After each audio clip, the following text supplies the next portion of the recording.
The non-alcohol section is also very impressive. Sherbrooke Liquor, expert, knowledgeable staff with a passion for unique finds. More than just a liquor store, we're a community. Alberta's best, the one and only Sherbrooke Liquor. Wine, spirits, and oodles of beer. Visit SherbrookeLiquor.com. Great Christmas song is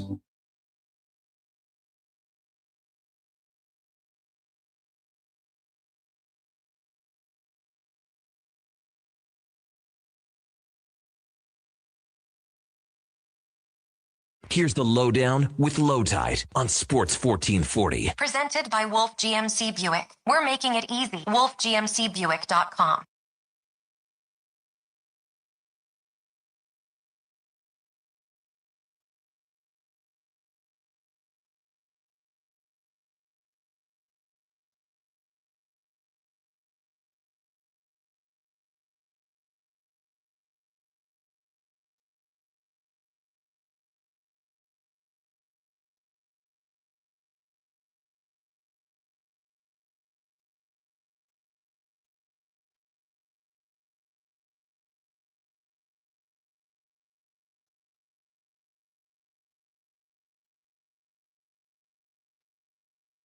Minutes last night, Oilers played that flaccid game they're known for, then rallied with a brilliant third period to tie, only to forget about the guy in front of the net. Oh, my goodness.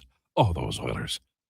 The Lowdown is brought to you by Wolf GMC Buick. Hurry in for their Wish and Win event. Everyone's a winner. You're guaranteed a minimum $500 bonus on your new vehicle purchase. Visit wolfgmcbuick.com. As you know, we're live on YouTube and Sports 1440 Radio.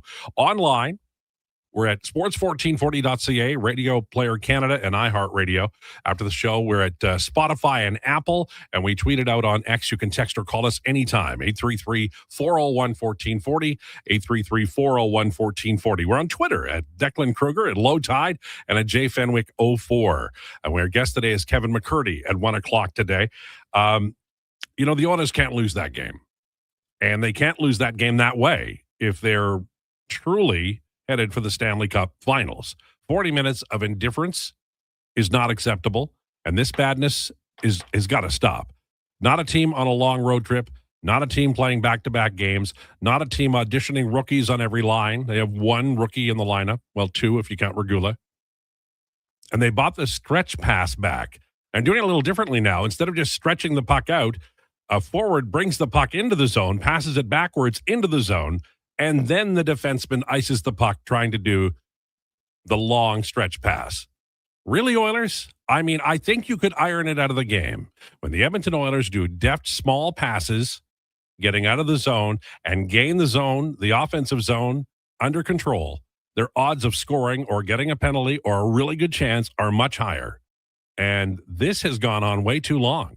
I understand you have to, vary it, but the Oilers... Their choice of stretch passes has really become a problem for this organization. And I don't know why, but they've got to go back to doing what they do well, which is letting McDavid and Draisaitl carry the puck in, and they've got to get Nuge to the third line. All right, it is time for introductions. He's going to have a tough show today.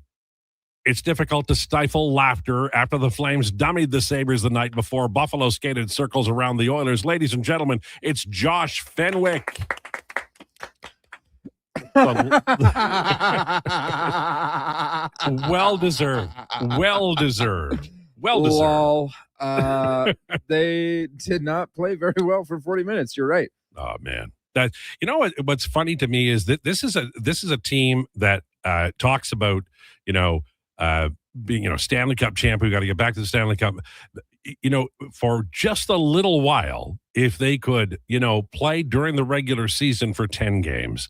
In a way that made you believe they could do that, I gotta say, I think that people would maybe believe a little more than they do today. Now, he successfully got Notre Dame kicked off the National College Football Playoff schedule, which is amazing. And one wonders what he's going to do for his next trick. Ladies and gentlemen, it's Declan Krueger. Declan Krueger. Man, it's honestly just embarrassing. Like, you're supposed to be a team competing for Stanley Cups, and we're losing to Buffalo. After they just get dog walked by Calgary. Man, I watched the replay on Tuck's OT goal. Like, he doesn't even take a stride. Man. He doesn't even take a stride coming into the O-zone. He just, if you watch it, it's like an SNL skit, the way he glides into frame. Well, here's the thing. A lot of people are blaming Bouchard on that play, and that's fine. But there was a jailbreak. And the Oilers, their forwards are just all about the jailbreak. We're going to get the puck. And over again, they make that mistake. Well, obviously, Boucher's kind of golden boy moment of the night was his turnover that led to Tage's goal. Dude, Tage pointed at him and said, "Thank you." He's like, "Attaboy, buddy." Like, it's just. I always wonder. Teammate. Soon that's going to be. Soon to be teammates. Listen, the Oilers are going to make the playoffs. I still don't think they're going to win the Stanley Cup. They're going to be fine in kind of that realm of things if you want to talk about it. But it's just embarrassing, man. Like, we're losing to Buffalo in OT. Well, here's the thing. Buffalo did play well. The Oilers didn't for 40 minutes. I think one thing that I wonder about is when we're talking about, like, Bouchard made like a lot of mistakes. And if he was the reason that this team played badly for 40 minutes, then I'd hammer him all day long. But this team played poorly for 40 minutes in a game that was basically a free square. Buffalo played the night before in Calgary, and they had it. If they'd gone up 2-0, I don't think the Buffalo Sabres would have said a word. But you left them in the game. They hung around. They've got enough talent. They've actually got some really nice, talented players. And they won. And now the Oilers are, back to square one. They have the same problems. Look, the top line and the second line did well. You look at their numbers, their expected goals, how many they scored. They did score goals. They're fine. But the third and fourth line, once again, not great. I still wonder about the nurse pairing. I wrote today about 3 moves the Oilers should, and I don't know if they can make because they're expensive moves. But, I did not expect that kind of game. I had them losing one of the next 2 in overtime, but I had the Detroit game as an overtime loss. Did not expect that third period. Was brilliant, by the way. Connor McDavid, oh my God, what a player. And Pod Colson, let's give him some credit. But I haven't even checked the message board yet, the text line yet. But I'm assuming Bouchard and Skinner are once again going to get ripped. And we're going to talk about that today. Because if you are mad at Stuart Skinner, I would respectfully say, what's he supposed to do on the Bouchard giveaway? Like, has anybody here played goal? Is that a play you anticipate your defenseman making? I don't think so. That was wildly disappointing. And speaking of, if you're a New York Mets fan today, you are really disappointed. Not only did you lose the closer Diaz, you also lost Pete Alonso, like the face of the franchise, is gone to Baltimore on a long-term deal. The Mets apparently were, a little bit disinterested in signing him to a 5-year deal, so Baltimore stepped up and did it. And here's the problem now. If you're the Mets, you've got a mad fan base, and you're running out of free agents. Schwarber's gone. I don't think they're going to spend a pile of money on pitching. So it's Bellinger. I'm not sure which way they go, but the Mets right now have a pile of very unhappy fans. And by the way, they missed the playoffs. They got Soto. Everybody made a big deal about that a year ago. And right now, Mets fans are mad as hell, and they're not going to take it anymore.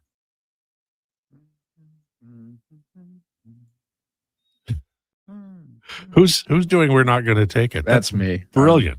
I'm doing that. That was poor Mets fans, they had everything on paper. It was like, man, this team going to be absolutely nails. But the man in question, the man who just signed away, he's so streaky.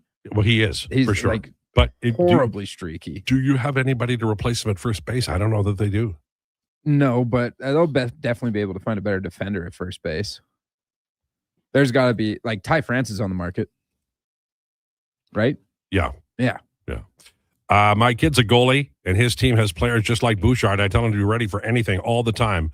Bouchard hands out pizzas every night. I really like Bouchard when good, but is it not interesting that when Bouchard sucks, the whole team sucks? Or is it the whole team sucks, which makes Bouchard suck? Chicken or egg? Actual question, perplexed Oilers fan. Well, I think the Oilers could have played way better in the first 2 periods, and that's not all Bouchard. Now, Bouchard does get into, and he's been good for, what, a month? It's been a month since we had this. Yeah, really like it. I think the last bad game I remember him having before this, outside of like if we omit the Colorado and Dallas games, Right, because which those everybody was bad. Those games, everyone was terrible. Was that Islanders game on Halloween, I think. Yeah, where it was right. like that was just really bad. Other than that, I'm not gonna say he's been absolutely nails, but he's been much better for the team all around. So and the gaff where he just gave the puck away in front of the net, it can't happen. And I'm a Bouchard fan, but it can't happen. And you know, in the post game, after the game, the coach said, "No, I didn't. There was no yelling." But I'll say this, that you know, you have to iron that out of your game, because if that's, you know, the Edmonton Oilers were in the series after 4, and they did not take care of the puck in game 5 and 6. They stopped doing those outlet passes. They started this ridiculous stretch pass thing, which I'm going to hammer at because it is a low percentage play. You can go online and read about how to enter a zone. I had Eric Tulsky, who's now the GM of the Carolina Hurricanes, on years ago, and he had written an article for Broad Street Bullies or whatever it is for the Flyers SBN network page. And he'd written about the neutral zone and why the neutral zone is so important. Get through the neutral zone, make a good pass, and then shove it into the zone, but shove it into the zone under control. That means you could make a turn, or you could shove it into a corner where you know you're going to get the puck, but possession has to be gained. And otherwise, you're just skating around and, you know, about to turn around and retrieve the puck going the other way. And the Oilers have so many good players to do it. I understand the third and fourth lines may not be able to do it when Nuge isn't playing down there. But I get back to, I look at Trent Frederick, and he's late to everything. He's late to the hits. He's late to the play, and it's a skating issue. And I love Trent Frederick. I'm not going to bash the 8-year deal because I think he will eventually get healthy. He's not 34, and he will play well for this team. But right now, I don't understand why you can't put him in the press box and call up Quinn Hudson or play another player, because he's not 100%, and it's costing you. Like that fourth line, they didn't play much, first of all, implying that the coach doesn't have a lot of confidence in them.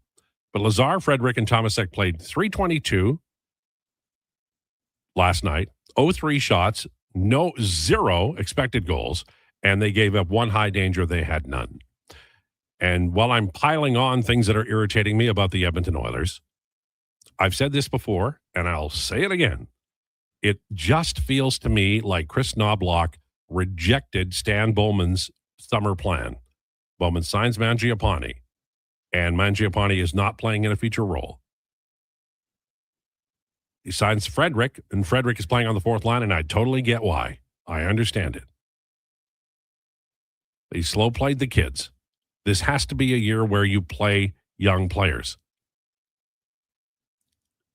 And the system is not designed for some of these veterans the way they're playing it, with the stretch passes and the, you know, skating down. The Mangiapane's not going to beat you to the puck and then win a battle and send the puck out.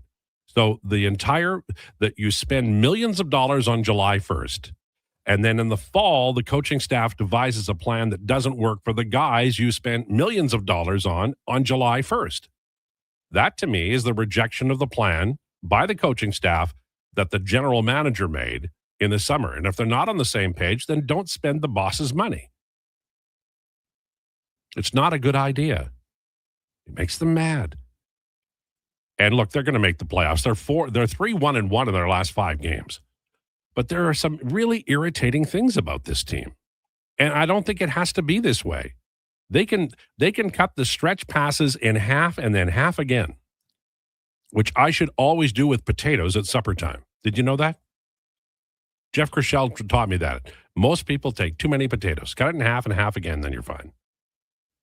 But potatoes are good for you. They're a good source of carbs. I'm a rice guy. Rice is very good. Rice. How do you make your rice? In the rice cooker, man. Oh yeah, you like that?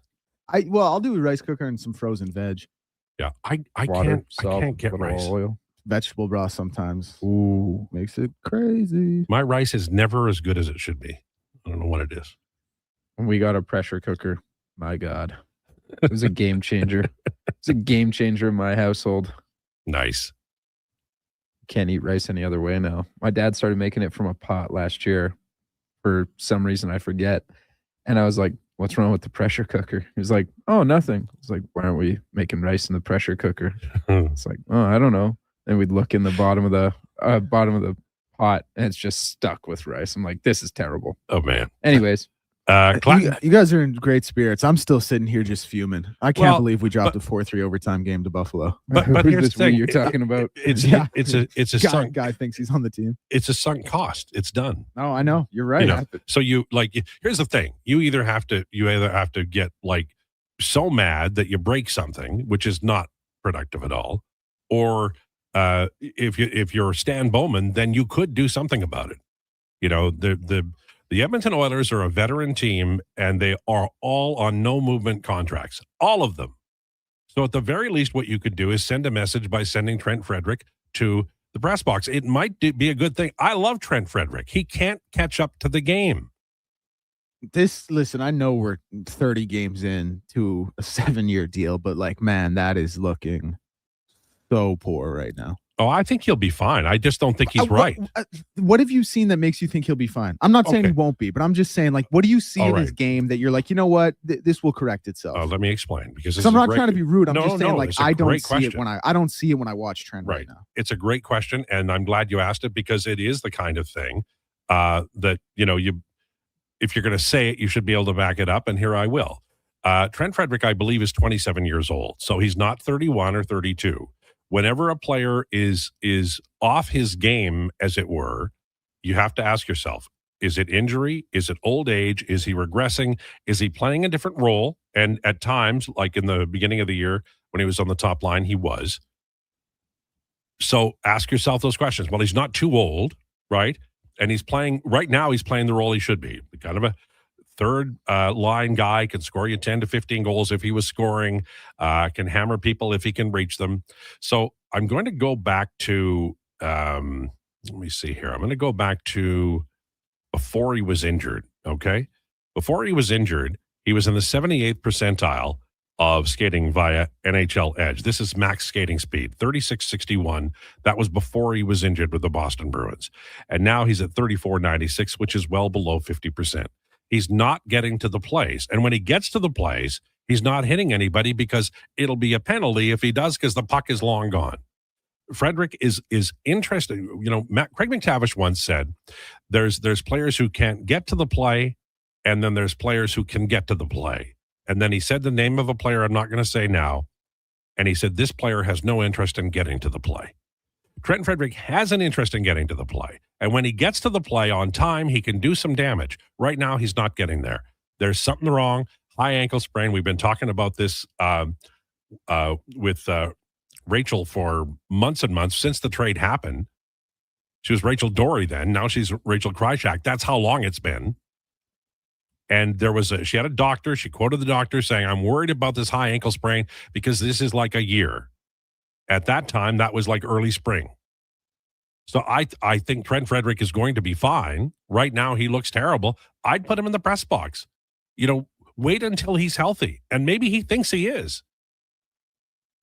But unless NHL Edge is lying to us, he's well off what his peak pace would have been even a couple of years ago. And maybe he needs a different way of rehabbing that injury. Or maybe he's just not going to be any good until the spring. And you can't send him down because everybody's got a no movement clause, but you can keep him out of the lineup. And I just think that's a good idea. Okay, 12:18. On the way, we have rumors. We're going to be talking a little bit with Kevin McCurdy at 1 o'clock about the Oilers. And your comments, of course, are going to be all around. What's coming up on Declinations today, Declan? Ooh, well, it's Wednesday, so we have a little Duncan with Declan, jamming with Josh type beat today. And the Heat lost in the NBA Cup quarterfinals last night. Shocking. Heartbreaking. I got so much to say about my Heat. I'm not actually going to do it because I know no one listening cares, and I totally respect that. And I'm not going to dump this on the listeners. I'll dump my college football stuff on the listeners. I'm not going to dump Miami Heat stuff on the listeners. But it is so, like, we're biting on Wendell Carter Jr.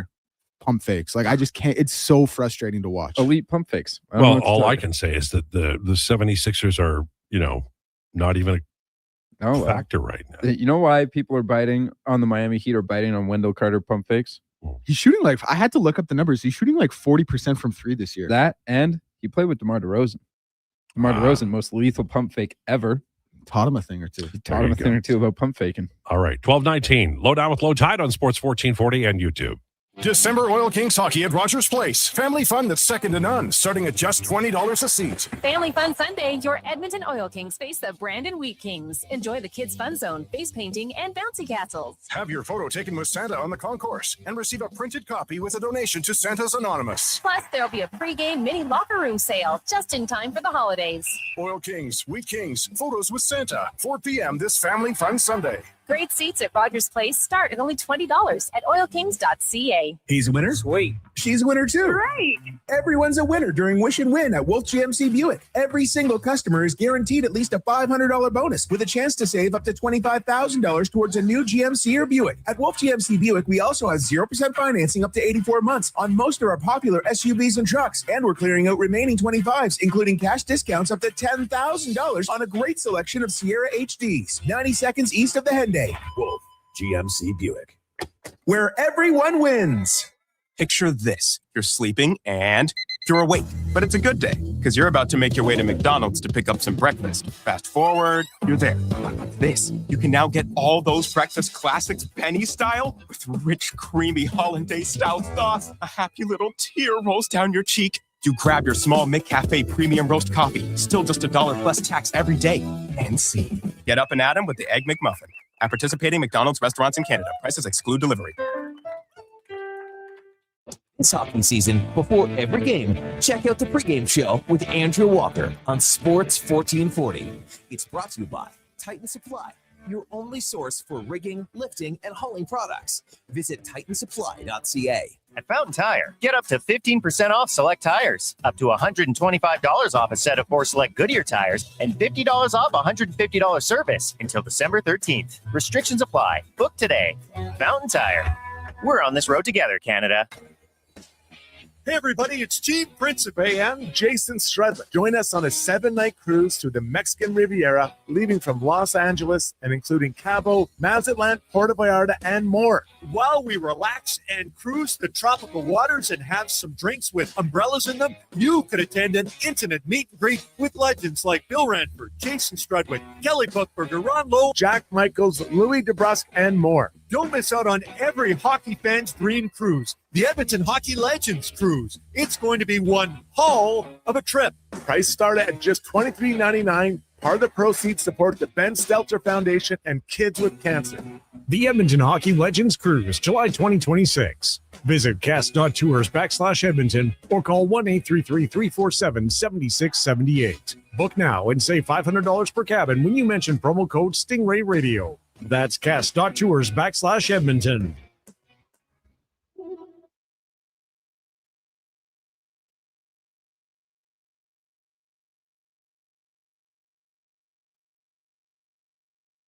You need the lowdown? It's with Lowetide right now on Sports 1440. Presented by Wolf GMC Buick. We're making it easy. WolfGMCBuick.com.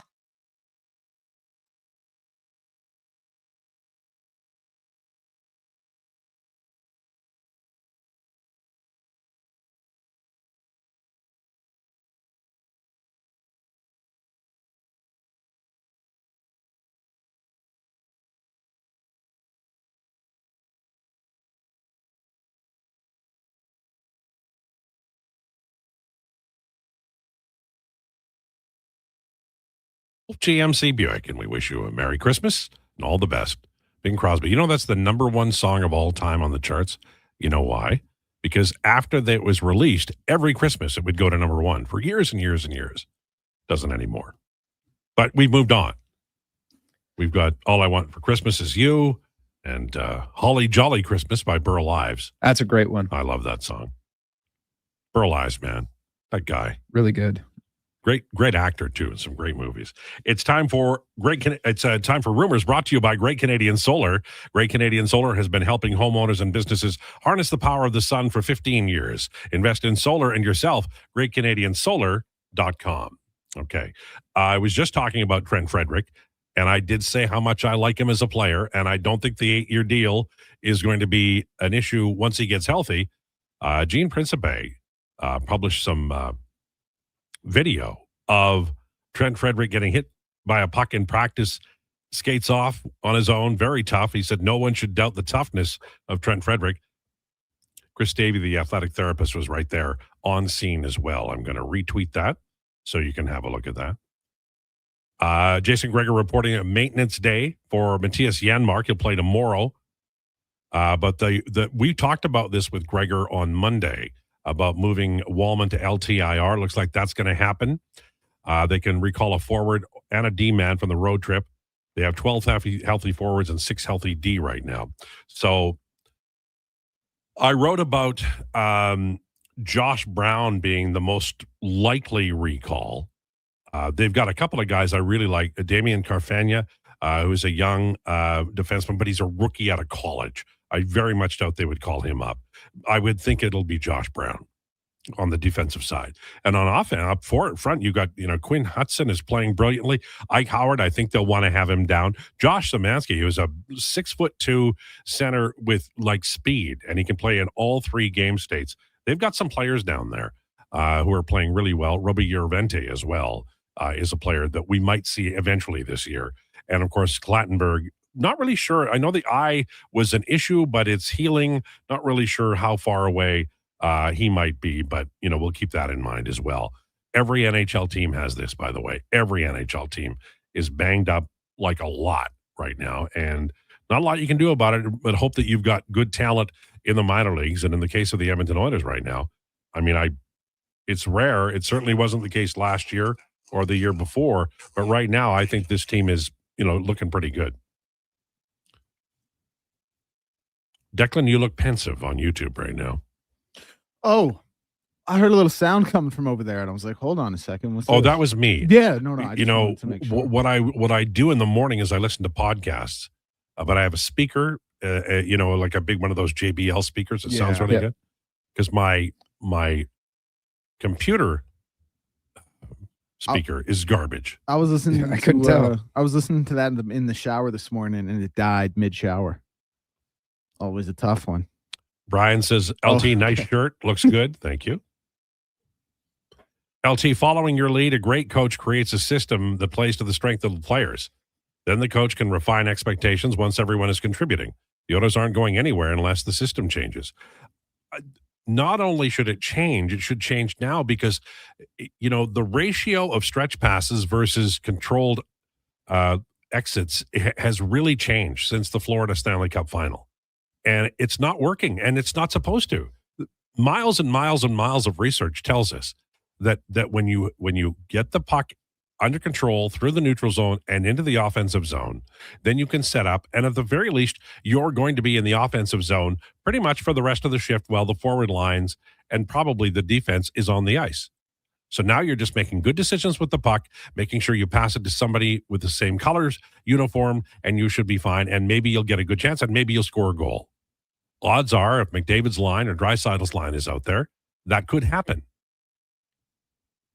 The dump and chase is for the third and fourth lines, but it's more than that now, and it's exclusively done by the third and fourth lines. They don't do anything else, and I don't understand it. I really don't, because the defenseman firing those pucks often ice the puck, and now you're back in your own zone. It is not an efficient way of going about business. LT, the worst part of the stretch patches is they don't even maintain possession. They just tip it into the zone. High risk, no reward. The roster construction seems like they thought they could build 4 scoring lines, which obviously doesn't work. It's Brian likes he says it's kind of 60s deco or 50s. I agree. I always think of this shirt and I think of when I was a kid, the coffee table my mom had. Anyway, we're moving on. The system is not stretch passes and center blowing the zone. Stop it. Yes, it is. Yes, it is. Because if it wasn't the system, they would tell the forwards to stop blowing the zone. If that's the system, then you are doomed to failure. You can't have 3-4 in Game 6 of the Stanley Cup Final, a 0-0 score. There was no reason for panic. The puck is in the zone, the Edmonton zone. Ekholm tries to send along the wall. It doesn't get there. Leon Draisaitl sends it back to him. At that point, Ekholm begins passing it over to Evan Bouchard, and every forward on the ice, Leon Draisaitl, Corey Perry, Connor McDavid, all break right then because they know they're getting the pass. That's a set play. That's what they're doing, and they continue to do it. And you can say, well, they're not doing that, but yes, they are, and they're doing it more often. As a percentage of the outlets, it's more often than it was.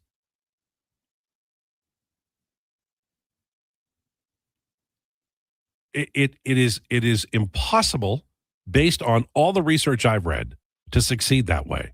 And especially when Mangiapane's not 6'4" and 215 pounds. He's not going to retrieve the puck for you. So you've signed Mangiapane, and then you put him into a system that doesn't work for him, and then you're mad at him.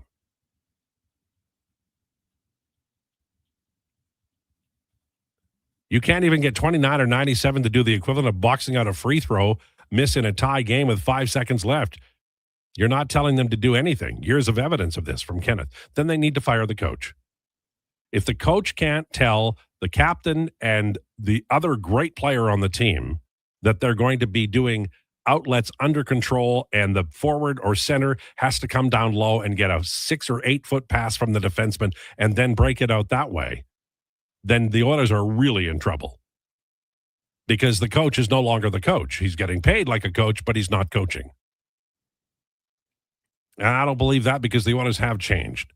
They have changed their system in that they're using the stretch pass more often than they have at any time I can recall during the Connor McDavid era because it's inefficient. I feel like the Borg over here.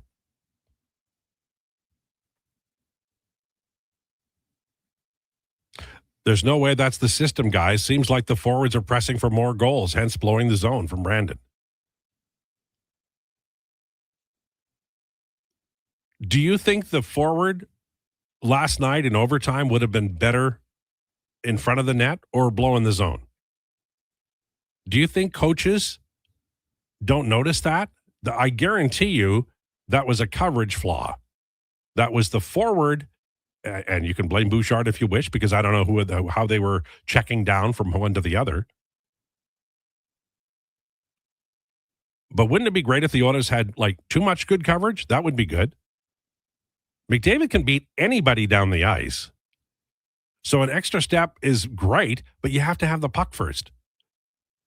If you go back and look at Game 6, number 1 goal, they're stuck. They're like Groundhog Day. Did you guys ever play like records? My mom has a record player. We still play records at our house. Sometimes when you play an old record, it'll stick. It'll play the same thing. I love you true. I love you true. I love you true. That's the Oilers. They are not over the Florida Panthers. And I don't know. I do not know what the new offensive coach is doing, but I assume this must be part of the plan to include that stretch pass. And I just haven't seen any evidence that it's efficient. And guess what? All the things I've ever read about, like getting out of your zone under control, through the neutral zone under control, and into the offensive zone under control increases the chances of scoring. And you have Connor McDavid and Leon Draisaitl. So no blowing zones. It doesn't make sense. The F1 in the Oilers system, the forward who's back first, he's got the big job. He's the center. So he would be down low. He'd be trying to intercept the puck. He'd be working along the wall. He'd be like a third defenseman, right? Trying to outnumber the opposition, or at least equal number the opposition. The wingers are hanging around, making sure the point men don't do anything crazy. That's the deal. But the F1 can't blow the zone, especially in overtime when you don't have any other guys. Everybody has to play defense on 3-on-3. This is 100% the new system because I noticed it in the first couple of games. They no longer send the center down low to help in front of the net and to take the puck out. Every team would do this if it worked because it's less skating and lazy. From Ontario Moms. Last night for me was a perfect example of what the Edmonton Oilers should not be. they were so exciting early against Winnipeg. And you say, well, Winnipeg was tired. Oh, well, so was Buffalo. But the Oilers, for years, we've been saying, man, they start slow. They're never in the game at the beginning. And yet they were. They were on. They were. And it was shocking to the Jets. They're like, who the hell is these guys? Like, they replaced the Oilers with this bunch. And then the next game, they come and they give this. I mean, I know you're mad at Bouchard. I know you're mad at Skinner. But, like, I'm mad at the system. I think this is not working. And they went away from it the last few games, and it had been doing really well. And now we're back to the stretch pass last night. You go back and watch the game. Draisaitl gets the puck in the neutral zone going the wrong way. He passes it back to Bouchard, so Bouchard can ice the puck. This is not a plan. And if it is a plan, it's a really bad one. The Oilers are so frustrating, man. They just are. You know what my big takeaway from last night's game was, and really the last 3 Oilers games, and I texted with Deck about this on Saturday, is that Connor McDavid is the best player in the world.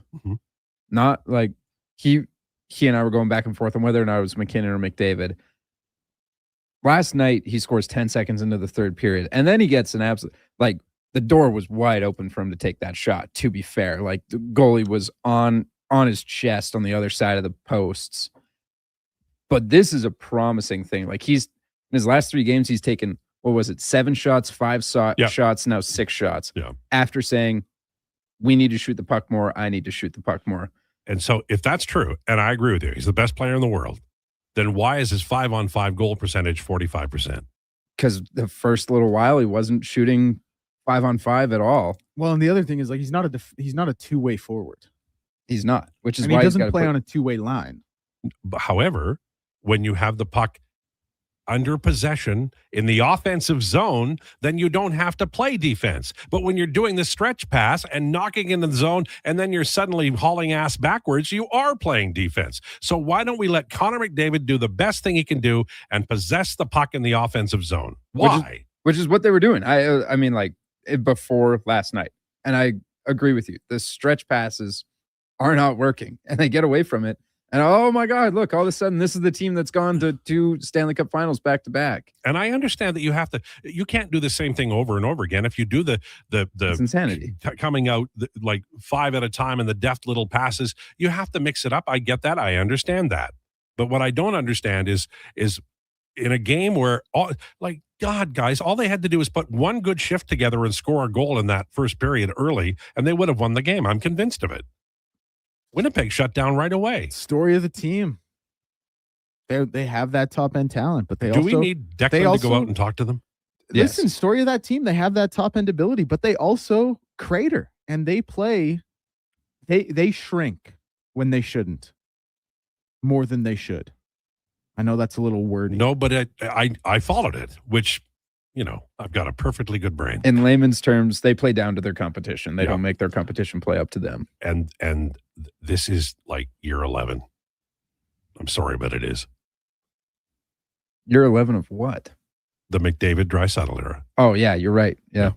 So nothing to show for it. Like, I'm so sick of this. And the third and fourth lines were garbage last night. They were just garbage. Just pure garbage. Rancid. Call up Hudson. Do it now. Lowdown with Lowetide on Sports 1440 and YouTube. Excavators, loaders, lifts, compaction equipment, and more. Find the XCMG construction equipment you need. Available for rental or sale at Japa Machinery Group. Japa, helping build Alberta from the ground up for 50 years.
Brought to you by Wolf GMC Buick.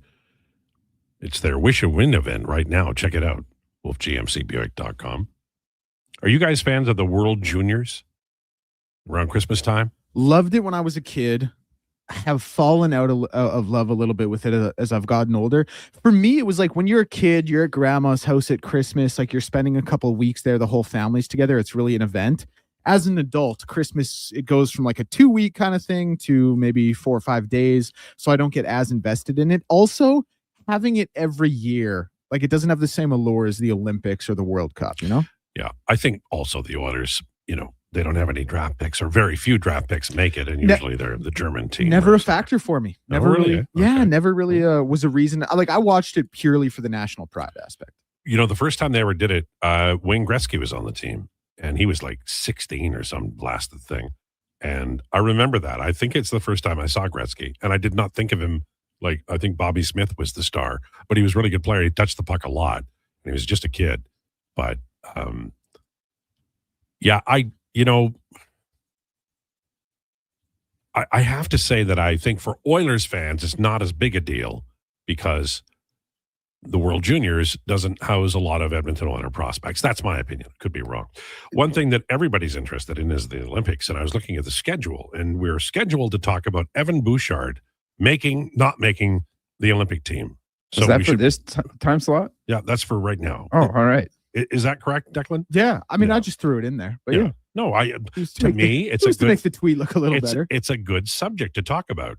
I've expressed, honestly, I'd never thought he was going to because of Cale Makar, and Canadian coaches tend to be risk averse, and Bouchard is the Jameis Winston of the NHL. He's not the guy. If you're risk averse, he's not the guy you deploy. Now, I love Evan Bouchard. I'm going to defend him all day. Even though he makes mistakes, he's my guy. Even though he goes controller unplugged, and I wish he wouldn't, he's my guy. I think he's a wonderful player. That said, if you're Canada, you've already got Cale Makar.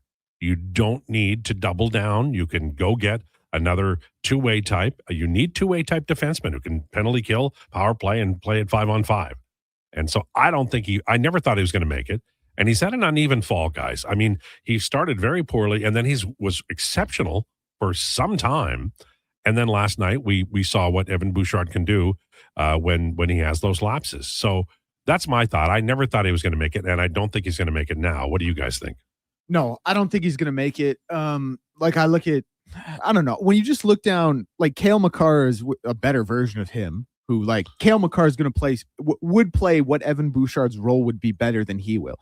So you got Taves, Makar, Morrissey, Harley, Parayko. Then I think after those five, maybe even Parayko's up in the air for some people. Then I think it gets into a bit more of a discussion.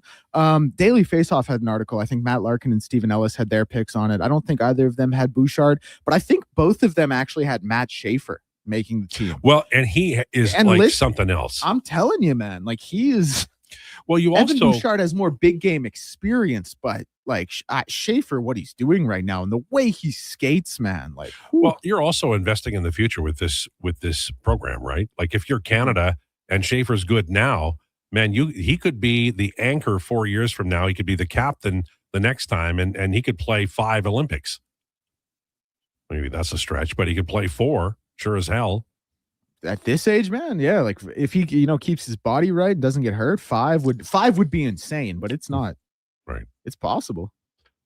So what sports did you play growing up? Me? Oh man, so I was a competitive swimmer. Obviously, that's well documented, nationally ranked, not a big deal. I played soccer as well. Like soccer, I started playing, just kind of for fun. Played Juventus for a couple years, but soccer was always kind of, just something to do for fun. Then football, basketball, and then after high school ended and all competitive sports were done, that's when I started boxing. Right. So, in each of those sports, did you get hurt and then were unable to continue? Or were you taken aside by a coach who told you, son, you didn't make the team? No, never got cut. Oh, I got cut from the volleyball team in grade 7. I was not a volleyball player at all. My mom was a volleyball player. She wanted me to try out for the volleyball team. I didn't really want to. I don't even think I made the first round of cuts. But yeah, no, it was, I got hurt a couple times, obviously, had to come take some plays off playing football, and then boxing. That's that's just a blood sport. Like, you're gonna get hurt in that. No S Sherlock. So, yeah, I don't know if I answered the question at all. No, but we just had we're just completely talking. different sporting lives.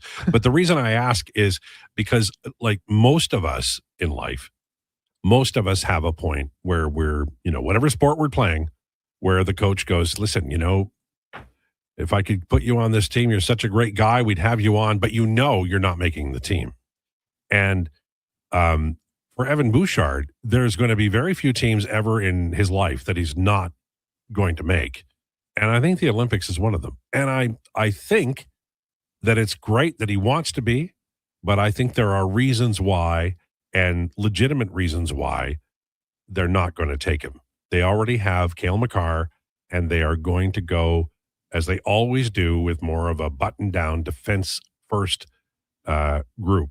And I don't think Evan Bouchard makes the team, despite the fact that in the NHL, he's number 9 in 5-on-5 points per 60, which is that's a really good number. The problem is that Cale Makar is number 1, and he's better, and he can just move the puck, and he does things that are just electric. So I think Makar is the guy, and then they'll fill in with other guys. And the kid that they're bringing along, Schaefer, that's, I think, partly for this time, but partly for next time too. He's the future, and you always want to have one guy that is going to be back in 4 years. Yeah, and it's also just like you look at like some of the projected names like Taves, Makar, Morrissey, Harley, Theodore, Sanheim, Schaefer, Parayko, if you want to use those 8 names.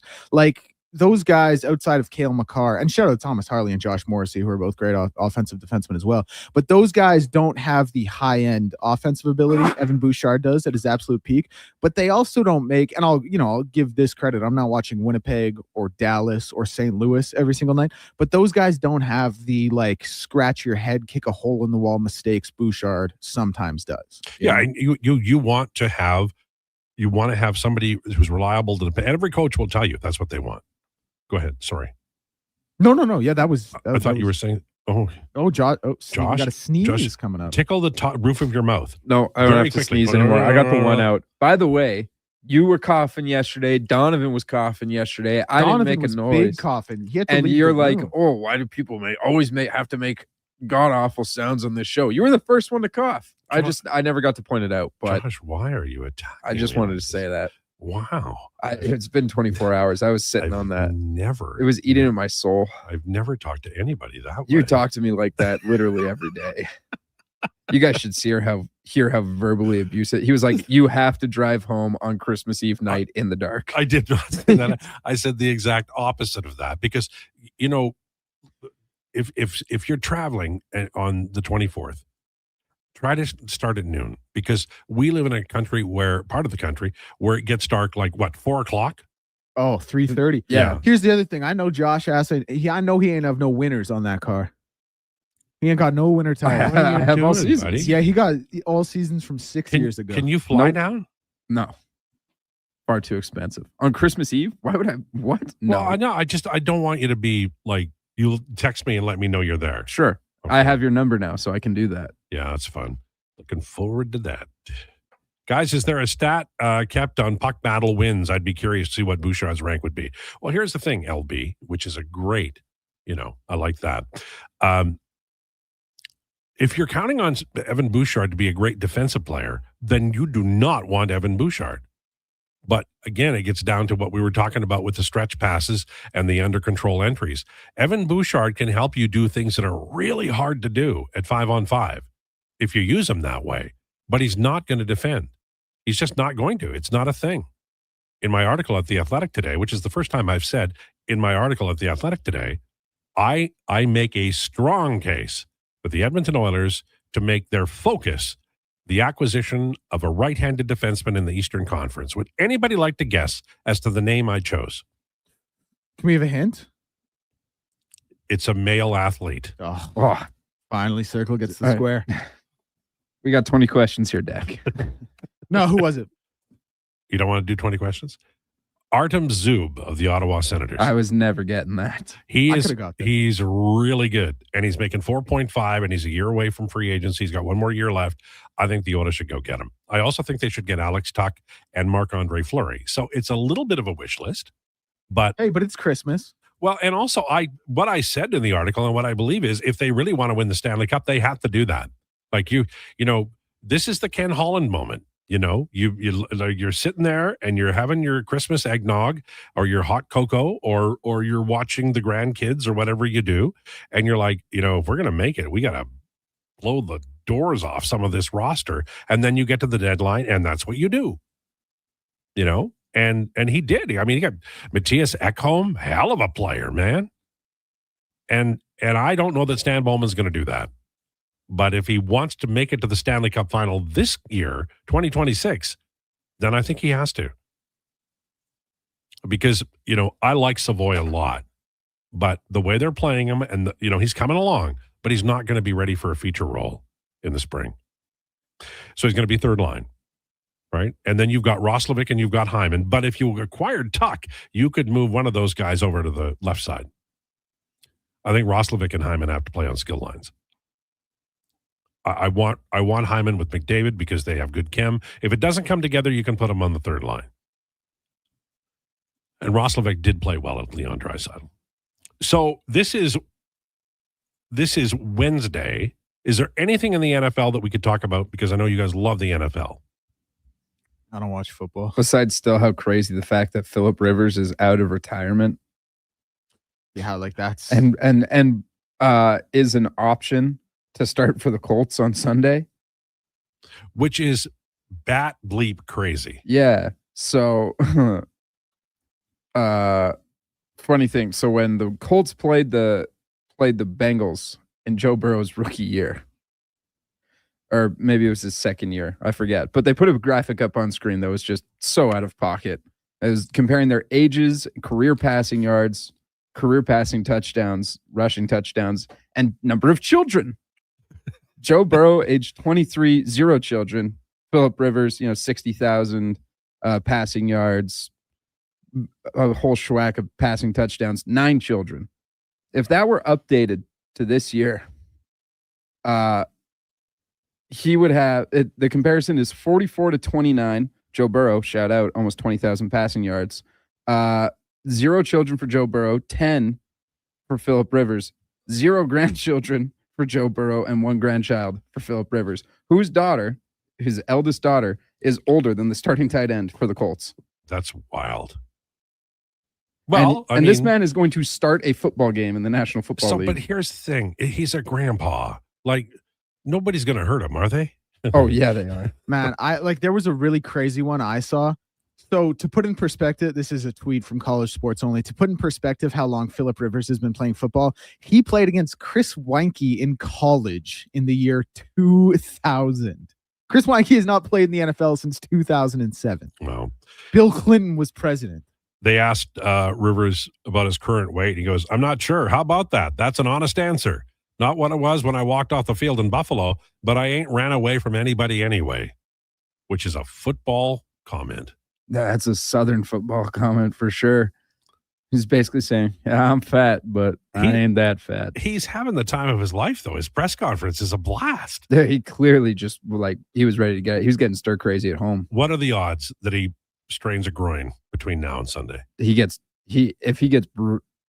If a defender breathes on him the wrong way, he is going to tear a kneecap. I hate it when these old guys come back. Boxing is the worst, just the worst, because they come back and they're famous and they're all full of, the blather, knock that guy today. And then they come and they're just awful. And you watch an old man get beat up. I saw that at during the pandemic. I saw it at a grocery store, and it's not that much fun to watch an old man get beat up. Why did you watch an old man? Well, I was driving towards these people, and I parked and I ran over there. And by the time it was done, the guy was on the ground. You want to help? He tried to help, is what he tried to make that story sound like. Yeah, I could have run over them. I could have done that. I did contemplate it. Well, that's nice of you to contemplate that. Hey, yes, let's take a break.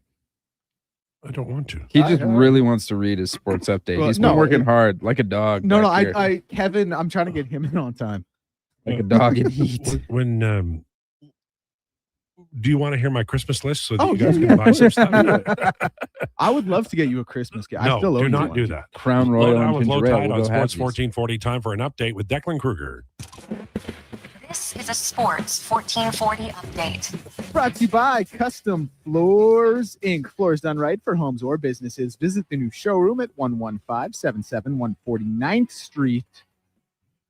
Now open 6 days a week with Saturday hours from 10 to 2, or you can visit customfloorsinc.ca and bring that next flooring project to life. 4 games today in the NHL. It all gets going at 5:30 with the Rangers and Blackhawks, Flames and Red Wings at 6:30, Panthers and Mammoth at 7, and the late game in the league tonight will see the Los Angeles Kings in Seattle to take on the Kraken. Just 2 games today in the NBA Cup quarterfinal action as the Phoenix Suns are in Oklahoma City to take on SGA and the Thunder at 5:30. Line for that one, minus 14.5 for OKC. The Spurs will be in Los Angeles to take on the Lakers at 8. News around the sporting world is first baseman Pete Alonso and the Baltimore Orioles are finalizing a 5-year, $155 million contract. Kurt Cignetti has won the Walter Camp National Coach of the Year award in college football, the first coach to win it in back-to-back seasons. And Aja Wilson has won the AP Female Athlete of the Year award following her 4th WNBA MVP. I'm Declan Krueger. This has been a Sports 1440 Update. 1440, Stingray Radio Station. CKJR broadcasts from West Edmonton Mall and Wetaskiwin. Download the free Stingray music app and listen wherever you go. Hold up. Are you pulling my beard? Booster Juice has 2 new booster balls for the holidays this year. That's right, Santa. The Eggnog Booster Ball and Caramel Pecan Pie Booster Ball are 2 new flavors to put some extra jingle in your step. So are you a pie guy, Santa, or a nog guy? Both! Good call. That's extra jolly. Happy holidays from your friends at Booster Juice. Canadian born, blending since 1999. Actions speak louder than words. Japa Machinery Group puts your construction plan into action with XCMG construction machinery you need. Available for rental or sale. Learn more at japamachinery.com. Black Friday deals continue at The Brick. And until December 11th, you can save big in every department. Save up to $1,000 off sectionals, up to 40% off mattresses, and up to 30% off furniture. Plus, buy more, save more, up to an extra $300 off select major appliances. Don't wait for the crowds. It's your last chance for Black Friday deals. See thebrick.com for details and exclusions. The Brick, saving you more. This hockey season, before every game, check out the pregame show with Andrew Walker on Sports 1440. It's brought to you by Titan Supply, your only source for rigging, lifting, and hauling products. Visit titansupply.ca. I'm Grant Fedork from Leading Edge Physiotherapy, and sadly, some people think orthotics are just glorified shoe cushions. But I've seen a runner drop 8 minutes off her marathon, a grandmother ditch her painkillers, and a 12-year-old nail her long jump, all thanks to custom foot orthotics. So if your feet are screaming for help, flat, high, or funky, that pain's heading to your knees, hips, even your lower back, our professionals will assess you and, if indicated, custom fabricate a pair of orthotics made just for you. Happy feet make a happy person. Feet shouldn't hurt. LeadingEdgePhysio.com. At Fountain Tire, get up to 15% off select tires, up to $125 off a set of 4 select Goodyear tires, and $50 off $150 service until December 13th. Restrictions apply. Book today. Fountain Tire. We're on this road together, Canada. I'm Saxon, and this is my little sister Goldie. I'm Goldie, and this is my little sister Saxon. Wait a minute. I'm the big sister around here. And I'm Rick Showers from No Bull RV, and these are my granddaughters. They like to help with the holiday commercials. It's sort of a tradition in our family. And since they moved from Australia to Nashville, we get to see them more than ever. It's nice to live in the same hemisphere with Grandma and Papa. That's right, Saxon. And at No Bull, the holidays are all about family. And really, that's what camping is all about, too. Maybe I should come work for you at your store, Papa. I can make the Goldie cakes. Maybe in a few years. Papa says used RVs are way better than new RVs. That's right, Saxon. You learn quickly. So what do you have to say to all the people listening on the radio? Happy Christmas to everyone in Canada. And let's No Bull. NoBullRV.ca.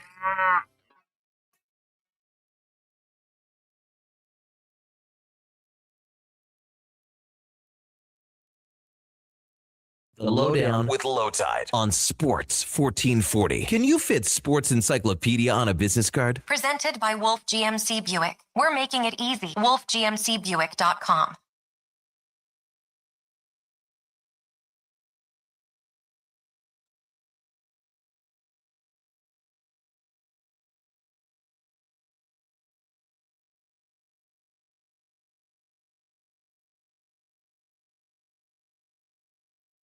This is the Lowdown on Sports 1440, brought to you by Wolf GMC Buick. Hurry in for their Wish and Win event.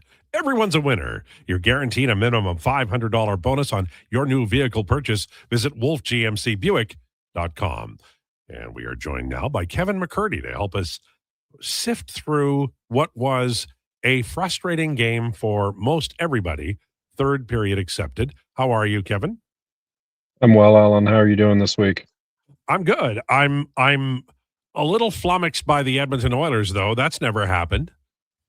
No, never. No, nothing controversial ever happens with this team, right?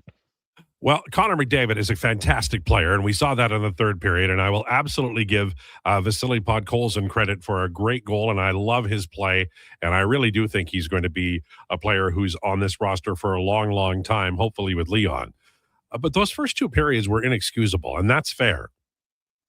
Yeah, this team has a lot of trouble showing up when Buffalo's in the same building as them for whatever reason. It's not a news trend. This has been a years-long malaise, I guess, with this particular team, and it's really frustrating because they beat the pants off the previous two teams, and then Buffalo shows up and they can't score a goal. Like, honestly, couldn't even barely get out of their own end. Now, I'm going to be completely honest. I didn't get to watch a lot of last night's game. I just sort of had to flip through the highlights. I've got some other stuff going on today, so I was otherwise engaged last night for a chunk of it. Well, they were doing the stretch passes more again, and they weren't doing the controlled breakouts, and their passing was I will say inconsistent, and especially the third and fourth lines. I don't know what to do, man, because you move Nuge up, and then all of a sudden the third and fourth lines just aren't pushing like you want them to, and they don't have the horses, Kevin. No, I tend to agree. And the third and fourth line, like I was listening to you in the previous segment, and we're talking about getting, going after Alex Tuch or Artem Zub, and those are great gets, but man, does this bottom six need some help? Yeah, I don't know what they need to do to spruce it up, but I don't think maybe Tuch fits in there, but I think that they need to find some different horses, whether they get Quinn Hudson up here for a look or get Ike Howard back here. Those guys are really supposed to be skill deployments as well. So it's kind of they're in a tough spot, and that bottom six is just barren right now. May I make a suggestion, Kevin? Sure, absolutely. In 2000, a young coach, Craig McTavish, landed an entire line from Hamilton. It was called the Bulldog line. Brian Swanson, and they had Daniel Cleary on that line. And they had Michelle Reason, the Swiss Miss. And they didn't play together long, but they did give some energy to the team.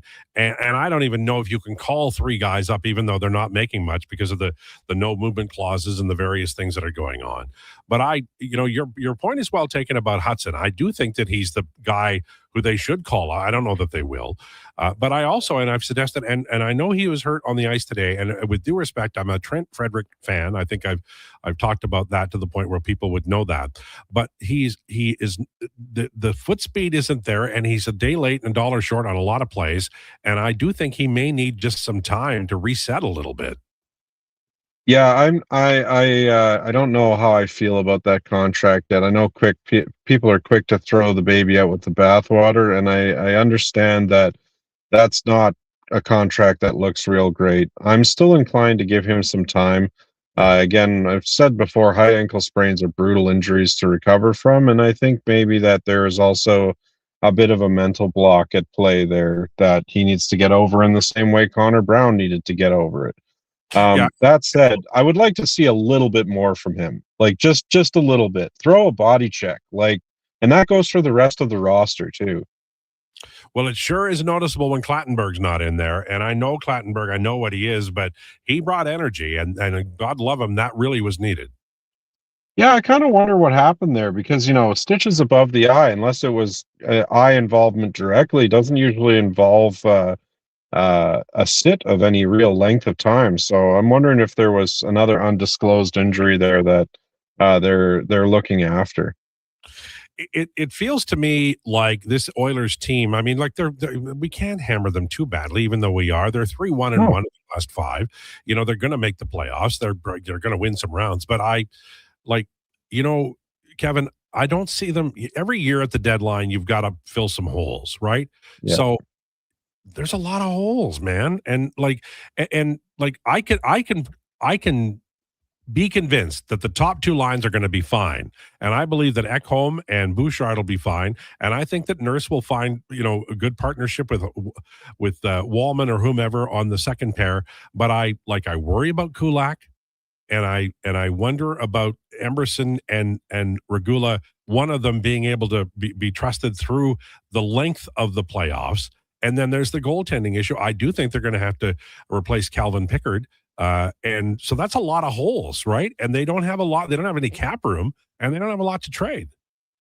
Yeah, they're in a real tough spot on that. I think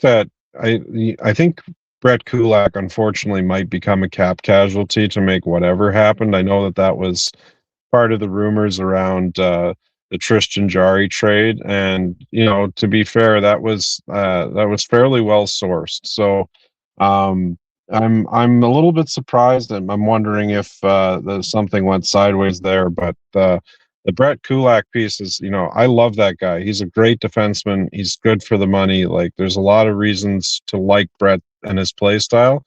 I just, their left side is also quite loaded up right now.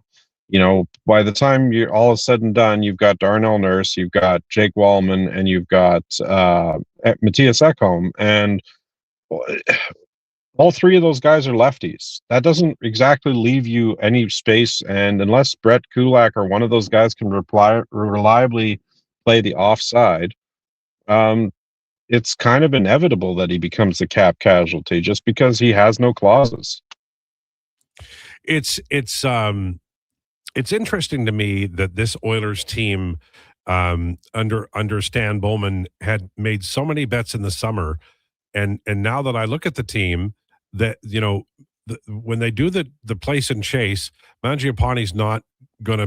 He's not big guy. He's not going to knock people off the puck. Frederick is a little, he's just not fast enough to get there this year. That high ankle sprain has really impacted him.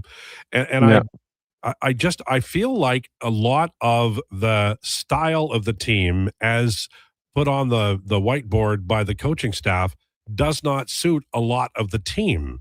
And you can blame the general manager, but I think that some of the tweaks that have come in have occurred since Paul McFarland was hired. So I don't know how you would anticipate that, but I kind of feel like this is one of those malaise kind of years where I'm not saying it's a lost year, but I just can't see them. I can't see them using this system and getting back where they need to be compared to a year ago. Yeah, and again, mindful of the fact that they just beat the pants off of 2 teams in the very traditional Oilers way, which was high-scoring run-and-gun games. I still am not convinced that this team has figured out what their identity is for, the 2025-26 season. I don't, 2 years ago, last year even, they had multiple ways that they could win hockey games. And even now, they're having difficulty finding one way that they can do it reliably, never mind multiple ways. So I don't know if it's a general management issue. I don't know if it's a coaching issue. I don't know if it's a player issue. Honestly, it kind of doesn't matter. The results are middling, and unless they, really are able to step on the gas pedal, they're going to continue to be middling until they figure out what and who they are. Kevin McCurdy, our guest on Sports 1440 and the Lowdown with Lowetide on YouTube as well. When we talk about the trades that have been made in recent years, I couldn't help but notice that Ryan McLeod still flies through the neutral zone, and he has terrific speed. And I felt at the time, and I like Savoy, don't get me wrong, but I felt at the time when you've got a center who can move like that, and his name isn't Connor McDavid, it just gives you such a different look for a team that's trying to, come in and not get just skated out of the rink. McLeod's not having a terrific year. It's not as good a year as he had last year, but you can see why a team would employ him in the middle, because he just can fly. Yeah, he can fly and he can penalty kill. And watching him on the penalty kill last night brought a whole bunch of memories back from when he was an Oiler. The reality with Ryan is that he can be a bit of a perimeter player if he's not being successful in really driving play. And that was something that I don't think the team felt was really adding value, when in reality with him, a lot of his play is intangibles and being able to move well, in the top, I would say 5% or even less of the league in terms of foot speed. That's a valuable asset, and this team has lost some of its ability to win with speed, and he was a big piece of that. Yeah, and I'm not picking on Henrik, but I think that part of the problem with the third line, honestly, is that they don't have, you do not have to be on your heels if you're the opposition when the third line comes out there, and you always need a little bit of that. The problem with the third line and all of the lines is there is like 4 guys or 5 guys on this roster that are just not producing right now. Doesn't matter if it's Trent Frederick or Henrique or Janmark even, although Janmark's put up a couple of points recently. Like, there are just too many people that are not shooting the puck, not putting the puck in the net, not playing greasy in front of the goal. Like, there's just some of that grit missing in the bottom 6 to really ground and pound the team to death, the opposing teams to death. And I think that's going to continue to be a problem unless they can remix it a little bit. Yeah, and we should mention that eventually Roslovic will get back, and I think he would help. Yeah. And Barry Kapanen, we've forgotten all about him. He's been out for like 24 games now, but yeah, he's a big body, and he has been more consistent since coming to the Oilers. I'll give him credit for that. You put those two pieces back, and maybe the forward group looks a little better. Fair? Yeah, absolutely. I think Kapanen is a little underrated. I know he catches some heat for his time in St. Louis and whatnot, but I think he's really found a home here. And he was visibly frustrated when he got re-injured. What was it, last week or the week before? And I understand that he's on a 1-year contract. He wants to be on the ice helping the team, and so to experience a setback like that is just brutal. I do think that Roslovic and Kapanen back in the lineup make a significant difference. So I need you to give me your opinion on this, because I'm going to tell you my opinion, and then I want you to tell me what you think, okay? Okay. I always cheer for young players. It's one of the things I do. I love when they come up, and 2 of them are, I think, fighting for the same job. I met Curtis Lazar a few times when he was an Edmonton Oil King, and you would not find a nicer young man, and I'm sure he's the same guy. He just is a good fellow. On the other hand, I cheer like hell for Noah Philp for reasons known and unknown, and or barely known, and I really want him to succeed. And I feel as though those two players are going to have a hard time existing on a playoff roster together. And I don't know which one is going to win, and I don't know which one I want to win. So where are you with Philp v. Lazar? Right now, I would have to be in Lazar's camp, and I really like Noah Philp as a story and as a player. He was having a bit of a tough time right before he got hurt, and maybe there was another injury there that was contributing to that. But I have a feeling that Philp would probably clear waivers at this point based on his play leading into his injury. So they may look to do that so that they're not losing anybody else on waivers to then go play 25 minutes a night for an opposing team. So yeah, that's where I'm at with those two. Do you think we'll get the Oilers who played the first 10 minutes against Winnipeg, or the Oilers that played the first 40 minutes against Buffalo tomorrow night? I hope that this was a little bit of a wake-up moment, that we'll get the first 10 minutes against Winnipeg again. I don't know why the team needs constant wake-up calls. It's really frustrating. There were a lot of mistakes, a lot of malaise all the way around from what I did see of the game. There were some mistakes by, Evan Bouchard and other players. I actually want to talk about Evan Bouchard for a second if we have another minute or two. Absolutely. So, since November 1st, Evan Bouchard, while on the ice, has outscored the opposition 20 goals to 12. And without him on the ice, the Oilers have been outscored 11 goals to 33. So we can talk a lot about how Evan Bouchard doesn't play well defensively, but the actual on ice results tell us that he can at least play some defense. And I heard the comment too in the previous section about how many won puck battles. And the one thing that I will say about Evan Bouchard is he has a little bit of a peculiar style when it comes to puck battles. He will often choose to go in second. And I know that that's controversial and people want him to be in there poop on a stick and get in there and get the puck out. But he will often come out of the corner with the puck, even going in second, and he doesn't get beat to crap in the process. Right? Yeah. The reason that Evan Bouchard plays 82 games a year pretty much without fail is because he doesn't get beat up all the time going into corners. Look how many foot and ankle and lower body injuries come out of guys going into corners hot and getting smashed up. And that just doesn't happen with him because of how he plays. I know that makes him seem lackadaisical at times, but I really feel that you kind of have to observe Evan a little bit differently than most defensemen, and his defensive results for the most part are quite good. With that said, he had a horrendous game last night. No fluff in that one. It was not a good game for him. The mistakes that he made were costly, and even in the OT, I give him some of the blame. McDavid lost his coverage on Tuke as well, so it just wasn't a good outing for them at all, really, last night. And kudos to them for getting a point out of what should have been a guaranteed loss. That's fair. Thanks for this. Appreciate it, Kevin. No worries. Have a good week, everyone.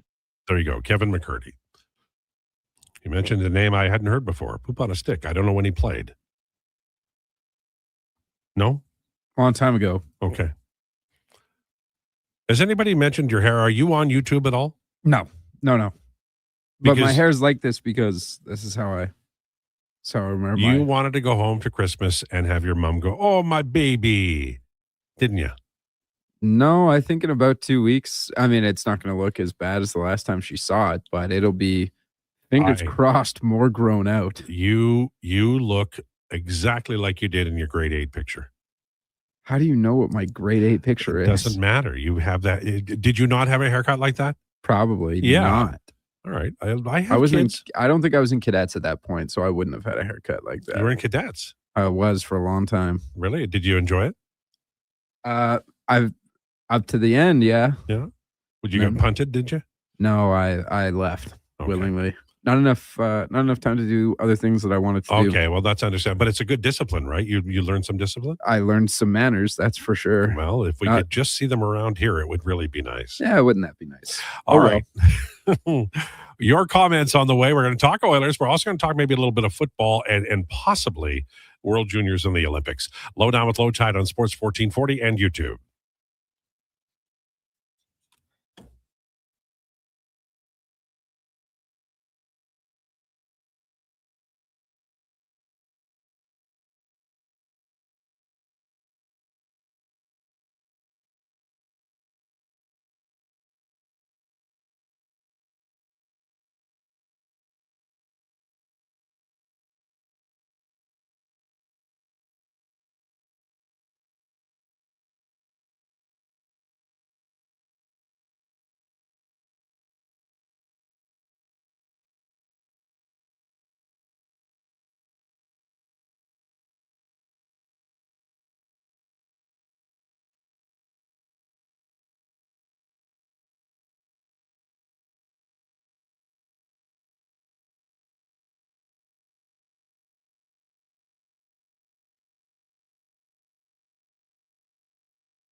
The Lowdown with Lowetide on Sports 1440. Can you fit sports encyclopedia on a business card? Presented by Wolf GMC Buick. We're making it easy. WolfGMCBuick.com.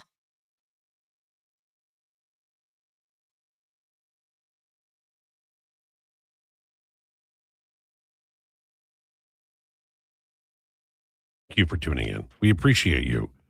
We also appreciate our sponsor, Wolf GMC Buick. Hurry in for their Wish and Win event.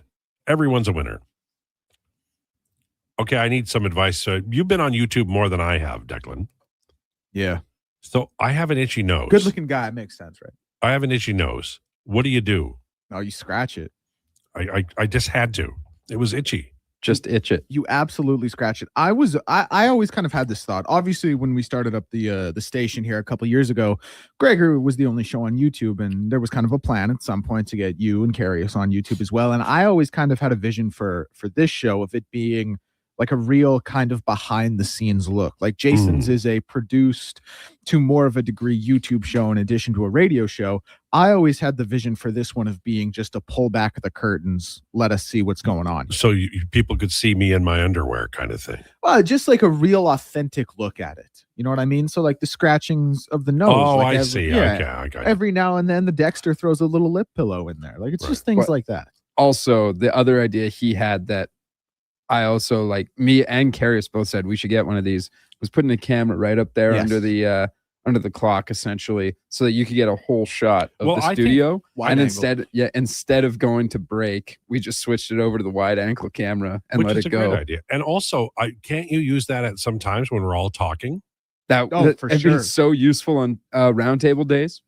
The other thing is, like, not to get too deep into the set, like this setup is not really conducive for that wide angle shot. Like you would have to be in a different spot. The desk would have to be set up differently. Right. This area would have to look different. Like obviously none of that's going to change, but that would be in an ideal world.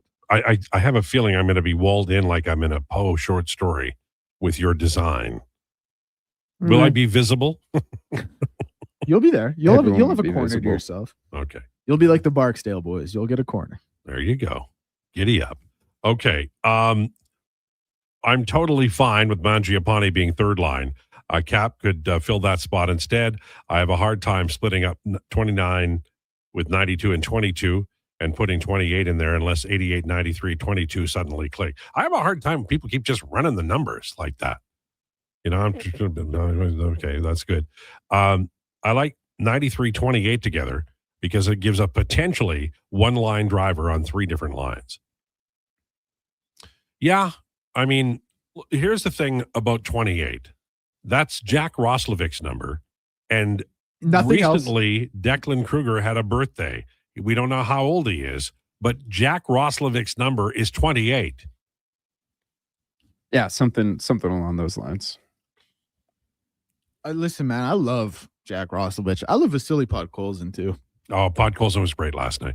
That goal he scored, man, if he could do that 15 times a year, he'd make $1 bazillion because he does a lot of things right without the puck. I like him as a player. And you know who really likes him as a player is Leon.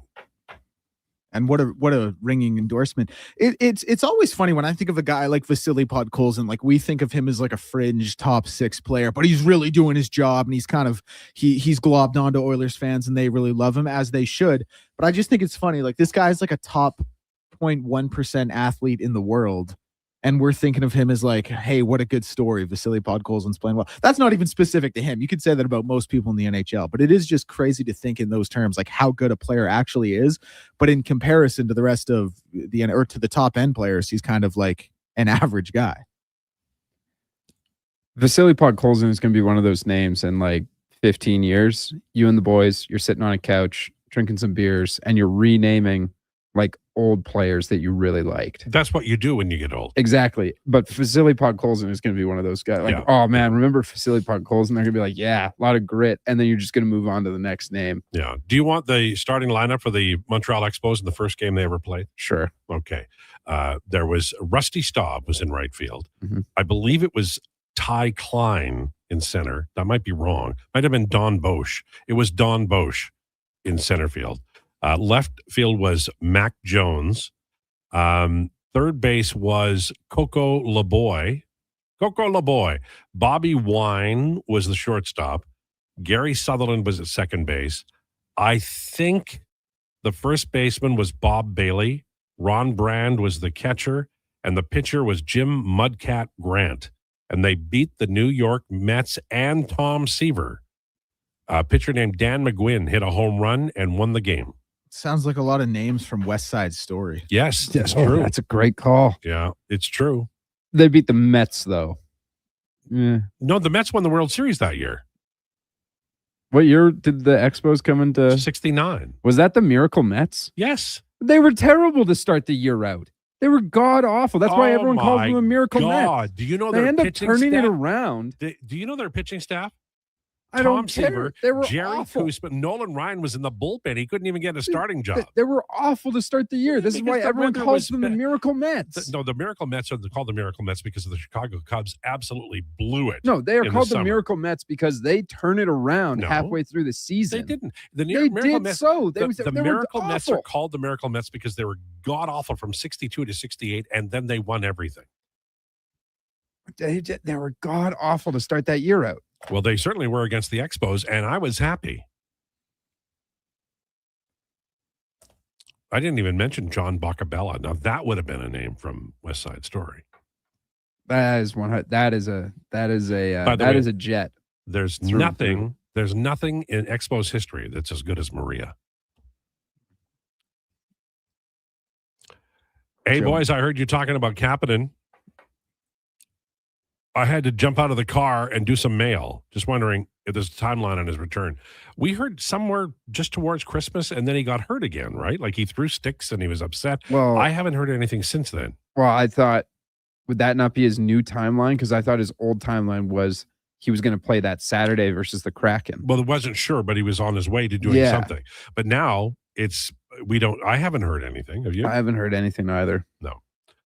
Ask is Gregor. I think the last I heard that was from Gregor was that it'll be after Christmas. Okay. And boys at Podkolzin can learn and mirror Hyman's game and refine it. He and Leon could be a more dangerous and dynamic duo like McDavid and Hyman. One of the things that I'm really looking for here in the second half of the year is Hyman getting his hands and his goal scoring back. It'll be huge.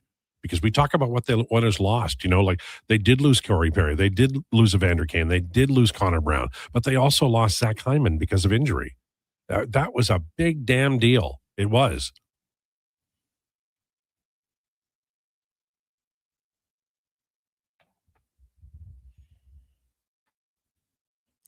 Oil need to find a way to dump Mangiapane, Henrique, Janmark, and probably others. Every team has players who are struggling, and they don't have value. And also, all of the Oilers players, including, I think some of the front office staff, have no movement clauses. It's quite the deal. The Oilers are stuck. They're like, what's that song, Stuck Truck? That's what the Oilers are.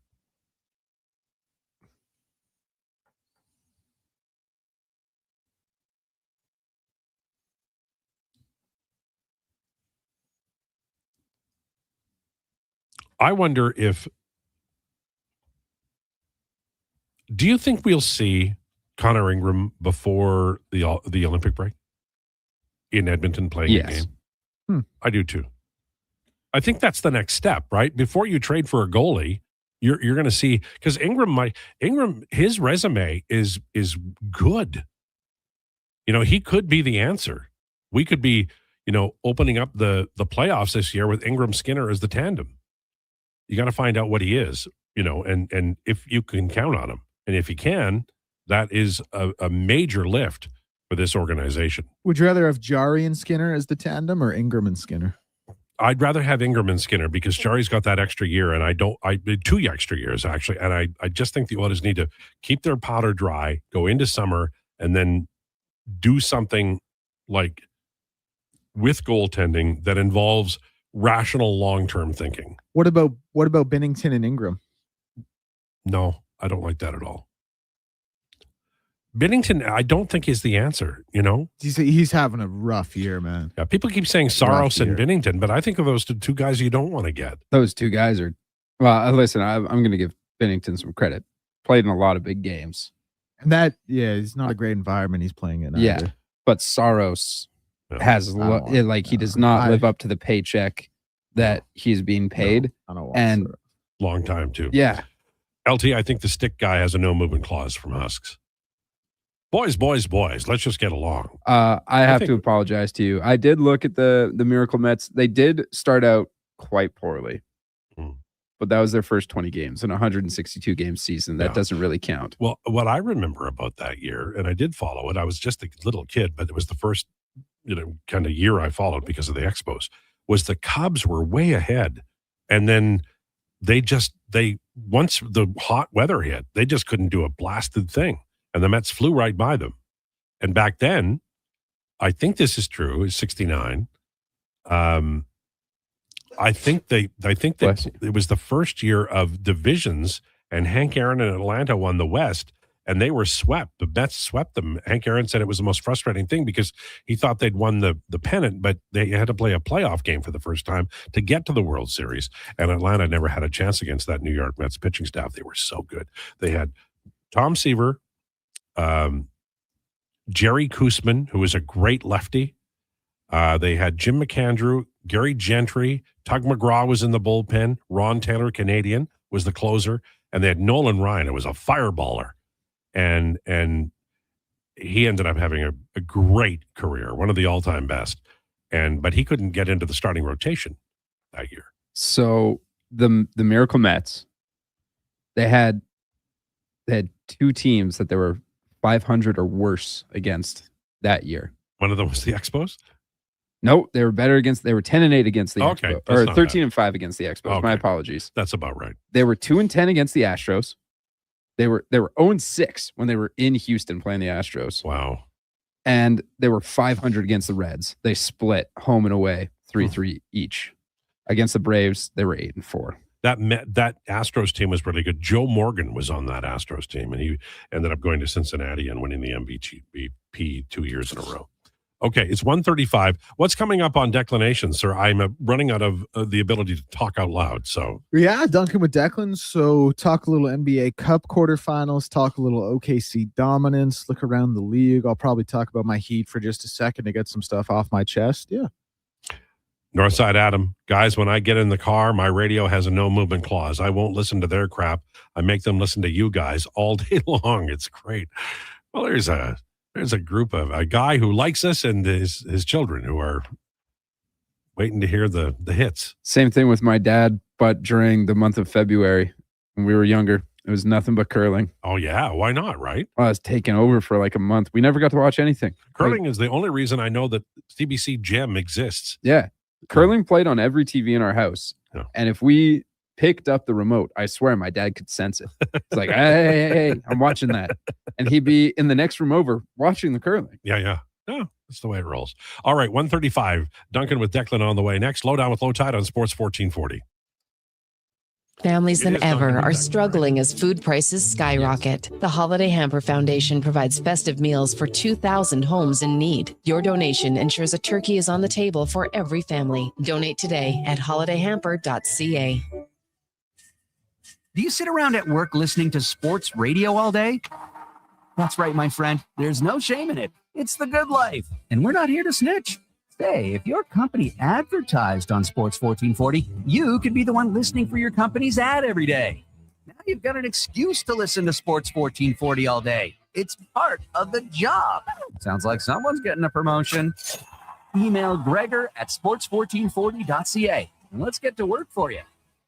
Come for Canada's largest trade shows, the biggest names in entertainment, exhilarating sporting events, and more. And stay for the experience at the Edmonton Expo Centre. Looking for the perfect place to host your next big event? From trade shows to galas, meetings, and concerts, the Edmonton Expo Centre has the space, event expertise, and service to make your next event unforgettable. With over 522,000 square feet of flexible event space, in-house catering, and operational expertise, they bring your biggest vision to life. Learn more at EdmontonExpoCenter.com today.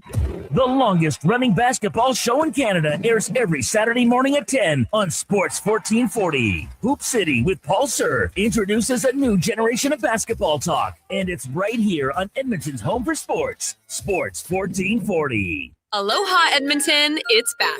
Century Vision Care's 4th annual Maui Christmas event on Friday, December 12th from 9 to 5. Century Vision Care, Edmonton's biggest Maui gym retailer, is bringing the island spirit to your holiday shopping. Enjoy in-house savings on all prescription and non-prescription Maui gyms, plus giveaways, prizes, snacks, and beverages all day. Same-day eye exam appointments are available, and they direct bill most insurance plans, but spots are filling fast. Get ahead on your Christmas list and treat yourself to a new pair of Maui gyms. Visit Century Vision Care on Instagram.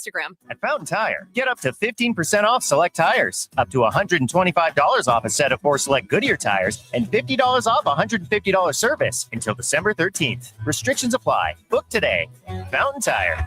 We're on this road together, Canada. Born from work, built for play. Carhartt's all-new Super Ducks tech jackets are built for hard-working people who can't sacrifice mobility for durability. This ultra-tough gear fights off wind, snow, and cold, while full-swing technology flexes with every move and still packs 3M insulation for maximum warmth. Try your new Carhartt Super Ducks at JobSite Workwear. 3 locations in Edmonton and online at jobsiteworkwear.ca. JobSite Workwear, tough people, tough jobs.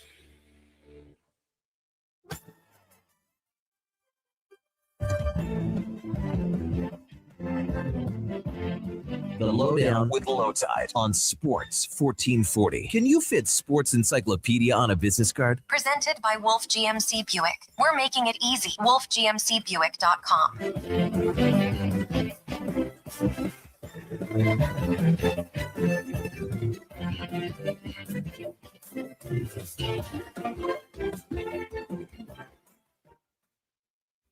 By Wolf GMC Buick.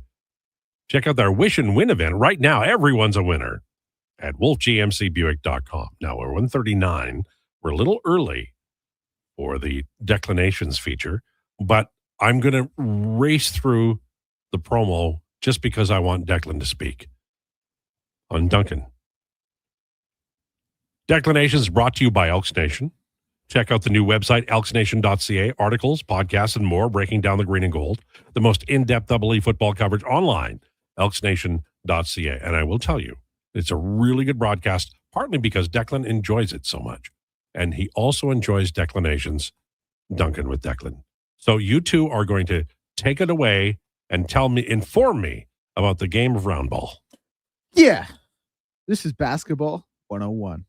No, listen, I don't know. I was thinking we got 2 games tonight, NBA Cup quarterfinals in the West. We have Spurs and Lakers, and we have Suns at the Thunder. Listen, this is an NBA Cup quarterfinal game, and I understand that the NBA Cup is just a contrived thing Adam Silver made up because he loves tournaments and he wants to make the league more TikTok-esque. But still, to be a quarterfinal of an NBA Cup, and can't stress it enough, take that with a grain of salt, to be favored by 14.5 if you're the Thunder, it's just ridiculous.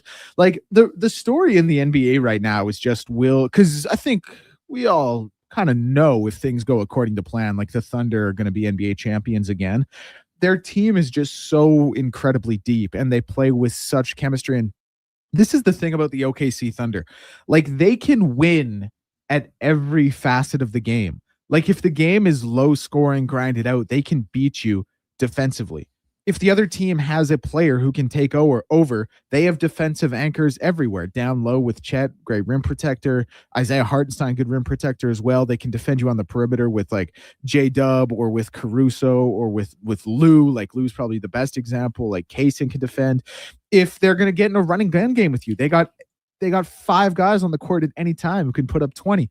If they need a superstar to take over, oh, hey, we just got SGA. They can beat you any which way. And I look at the prospects coming out of the East. I love what Detroit's doing this year. Detroit is playing great basketball. I want to give Cade Cunningham his flowers. He's playing so well. But if you close your eyes and think of a Detroit OKC finals matchup, what does that finals matchup look like? Is it over in 4, maybe 5? Because OKC lets their foot off the gas for one game. They're 23-1. They're giving up 107 points a game. They have a point differential of 16. Wow. The next best in the league is 10, closer to 11 actually. But they're just playing at such an incredible clip. The conversation right now in the NBA world really is does OKC do they break the all-time regular season record of 73-9? And here's the other thing, when the Thunder did that, there was a guy in the East in LeBron who you knew was going to get to the finals and was going to give them a challenge in some capacity or they're like, we didn't know if the Cavs were going to win the 2016 finals, but we knew that LeBron and Kyrie and Kevin Love were going to give them a challenge. Like when you look at the East, you don't see a team like that. Like they're just incredible, man. Like they're the most dominant team in North American sports right now by far, like not even a question. Like even the Dodgers don't put together regular seasons like this, and they, obviously buy out everyone. So it's crazy, man. And SGA, obviously the Canadian connection, like that's very cool. That's very fun. How and I don't know, and I'm not trying to put you on the spot, but in a season with as many games as they currently play, what's the record for the lowest number of L's? Well, the worst lowest number of L's. It was the 16 Warriors. They went 73-9. God, that's lost the NBA Finals that year to LeGo James. The best ever to do it and win the championship was the Bulls, Jordan's Bulls. They went 72-10 and won the title. So yeah, like the OKC Thunder are pacing for history, and that's the other thing, man. Like I think back to some of the great teams or some of the championship level teams that have won over the past little while. And like those teams, despite being championship teams, they've had a weakness in some area. You know what I mean?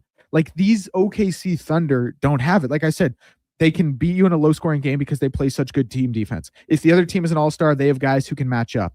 If you want to play team offense, they can run and gun with you. They can hit threes. They can get up and down the floor. They can play with pace. If you need a superstar to take over, they have that too. Like they just have everything. And shout out, like, listen, there's not a lot going on in Oklahoma, man. Kind of a bum-ass state. They don't really do a lot. They got it going right now in OKC. The barring injury, you see them not running the table, but you see them as a strong bet to win this thing. Yeah, absolutely. Absolutely. And Montana Rice, he came in on the text line. He said the Pacers took him to Thunder. Took the Thunder to 7 last year. I wouldn't just crown them already. And yet, you know what? Absolutely right. It is December. There's a lot of basketball left to be played. A lot of things can happen. But it's also, you also factor in, like last season, obviously now they have the experience of that. And yes, it did go to 7 with the Pacers.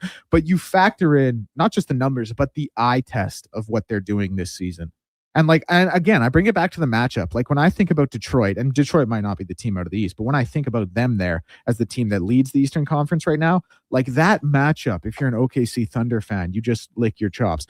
I actually think the Knicks would be the toughest matchup for them, and I don't think that's necessary. I still favor the OKC greatly in that matchup. Like I'd love to see the Knicks in the final. It's just something different, man. Well, also, like the Knicks were like, there was a time when they did win in like 73. A bunch of veterans. 70. I don't remember 70, but I remember 73. Shout out. And then, I liked Ewing. I liked those years. They didn't win, but they were fun. But they've just kind of been meh. Yeah. Patrick Ewing, shout out, but Hall of very good. Allen Houston. No, Patrick Ewing's a Hall of Famer. Mm-mm. Oh my god, bad take. Hall of very good. This is Josh. Hey, Lowetide, we got to pin this one. This is Josh's first bad basketball. Yeah, take. I gotta say, although I'm not an expert, but I watched him a lot, and I thought he was brilliant. And he changed the Knicks. They were suddenly really, really good. What works against him is when you look at the upper echelon of centers and big men in NBA history, there's a long list of them, and he's not as good as those guys. So he gets compared to them, but he's a Hall of Fame. And some of them came in the era before him and then after, but like literally in the Hall of Fame. I know. Hall of very good. The NBA Hall of Fame is not like the comparable of like the baseball Hall of Fame or the hockey Hall of Fame, which is like at this point now, that's what I think about. It should be harder to get in the Hall of Fame. Yeah, no, I'm with you. The NBA gives they it don't to just anybody. let anyone in. It took Chris Sewell a long time to get in. Oddball says, did Tug McGraw ever get to smoke AstroTurf? I don't think he did. By the way, did you know, a little trivia question. I know you're a big country music fan. Do you know that Tug McGraw's son, are you ready for this? I'm so ready. Tim McGraw. Wow. Blown away. From The know. Blind Side? You didn't know this. Did you not hear the dripping sarcasm in my voice? Wow. I mean, I'm not good at sarcasm with young people. It's a thing. Wow. Now, I'm sorry, that must be a real crippling condition for you. Declan's a little older, so I get his sarcasm. You have a daughter that's like my age. She had to, or a little older than me, I think, but she had to have been sarcastic. Oh, and still is. Yeah. Both my kids. Yeah, should be able to pick up on it. Unbelievable. Deck, were you pointing at me to sit?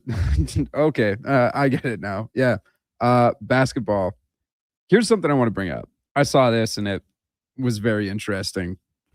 Derek Queen, who Maryland legend on the New Orleans Pelicans, with 6 more games played this season. He will have played more games in his first season with the New Orleans Pelicans than Zion has in 5 of his 7 seasons in the NBA. Terrible. Really? Yeah. Dude, Zion is like the one guy I hold. Like I'm always gonna be like, he can still do it. Yeah. He's that talented. But holy bleep, is he a Band-Aid? Like, you need to get on the court, man. You're so good. Did he get traded to the 76ers? Because this sounds like a unfortunately, he's still going to be wasting his career away down in New Orleans. Yeah, 2 years ago, he played 70 games. Should have been an all-star, honestly. 22 points per game, like over 50, almost 60% from the field while he was shooting. Well, he didn't shoot that many three-pointers, but like watching Zion is such a unique experience. It is honestly, it's one of the great joys of my basketball fandom is when he's on the court. I'm like, all of a sudden the Pelicans are must watch basketball, and he just can't stay healthy. And there was lots of questions about, well, is it his weight? Well, he lost the weight and he's still getting injured. And well, the things that make him exciting are probably the reasons he still keeps getting injured. But he's not just going to learn how to play an entirely new brand of basketball. Like, it makes me so sad that this is a career that's going to be lost to injury, basically. Yeah, because there are other ways to, I remember thinking that Ben Simmons was going to be great. Listen, Ben Simmons had a heck of a peak, man. He was a very good player, 3-time All-Star. He didn't love the game of basketball, and he peaked at 22. And the saddest part about Ben Simmons is he had a game that, like, he had a style of play that could have kept him in the league till he was 38. Like, he wasn't. Now, he did like to get down low and bang and crash a little bit, pause on the in the low post. But he was more of a guy he used his IQ, and he was a pass first player. Now, he couldn't shoot. He would have had to develop that, which I don't think he would have. But basketball IQ wise, he could have been in the league at 38, averaging 8 and 7, no problem. And he had good defensive instincts too. And Embiid, great player, not healthy. Embiid, great player, not healthy. Great player, man. He's one of 35 players to win MVP. Yeah. And he won the MVP in the year he shouldn't have won the MVP. No, I push back on that. I still do. They won. He averaged 10 more points a game than Jokic that year, and the 76ers won more games. And you could have flipped it. But like, had you flipped the years around, like, if you gave him better defensively too, if you gave Embiid the MVP the year before and then gave it to Jokic, are you still like, is this the same argument? Like, Jokic should have won the year before and then Embiid should have won the year after? I don't remember. Because I don't think Embiid was going to win both. I don't think so. I don't remember Embiid's 2022 numbers. But is this kind of like Shawshank didn't win the Academy Award? No, this is not nearly that great. And neither did Pulp Fiction. But no offense. Forrest Gump did. People really get on Embiid for that MVP. And listen, Joel Embiid's career has been a failure.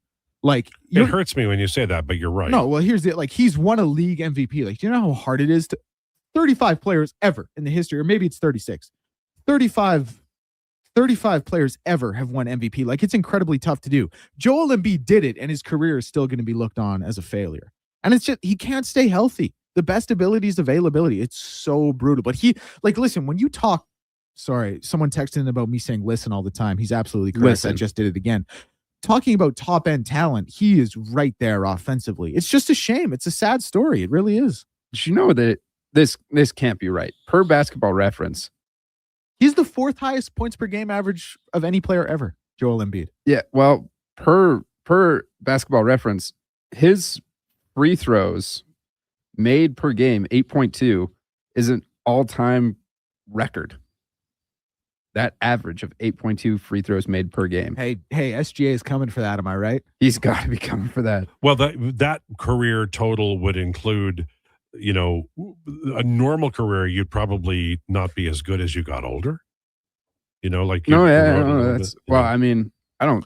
You get fouled more though because your mobility wouldn't be there. That was another thing with Joel Embiid. He would get fouled because he was so dominant down low. Like you couldn't stop him. He was foul him. He was 7'1". He moved like a lesser version of Hakeem, and he was strong. And if you did get up on him, he could step out and he could hit a midi. The disappointment is they didn't win anything with him. You know, like I can accept. Well, his career's not over, Al. No, but it is over. Like he's not going to be a great player, pivotal to a championship run, is he? It would have to happen in the next 3 years, and he would have to play 40 games a season to get ready for the playoffs in order to do it. Bill Walton was kind of like that. Like they used to nurse him through the regular season, as I recall, in Portland. Maybe I'm wrong. Bill Walton's such a funny case because he's again, he has one of the top peaks ever. But when you look at his resume, it's a terrible resume. It's 2 All-Star games his whole career. But obviously, he has also one of the 35 players in league history to win an MVP. Bill Walton at his peak was awesome. It's all. And then was it him or was it Dennis Johnson that won 6th Man of the Year on the 86? DJ. Shout out DJ. And he had won with the Supersonics too, right? In 70. Yeah, he did. He was Finals MVP. No, so there's a reason people call that 86 Celtics team, Bill Simmons, the greatest team ever made. Bill Simmons does like to bang that drum. What's Bill Simmons doing now? He's still working at the Ringer. They have a new show out now. Max Kellerman and Rich Paul. I'm actually very much looking forward to listening to that. I like Max Kellerman. What's your favorite podcast? The Lowdown with Lowetide, Elks 101, and Elk Central. Not in that order, though. You've made an old man smile. Thank you. Can't believe you took 2 of my 3 answers. Okay, what's your favorite podcast? Well, I was going to say Elks 101 and The Lowdown with Lowetide. Elk Central, just not for me. We get too deep with it. Also, though, one of my other favorites, Ryan Russillo. The Russillo pod is elite. Dude, because he's just exactly what I want to be. He's so casual, and he's just a dude. I'm not going to do that thing where, I bring up the numbers, and it says he's not good in the clutch, whatever. But that is true. I like Rates and Barrels, which is a athletic fantasy baseball podcast. Oh. They're very funny, and they have good hair. Something that we need to work on. Less hats. You specifically. All right. Thanks so much for tuning into the Lowdown. Jason Krueger on the way.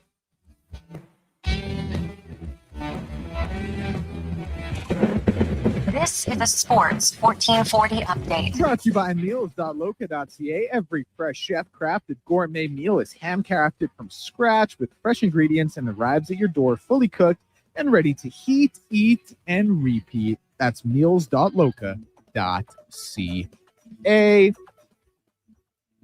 NHL schedule today. 4 games going. The Rangers and Blackhawks at 5:30. Wings and Flames at 6:30. Panthers and Mammoth at 7. And the LA Kings in Seattle to take on the Kraken in the late game at 8.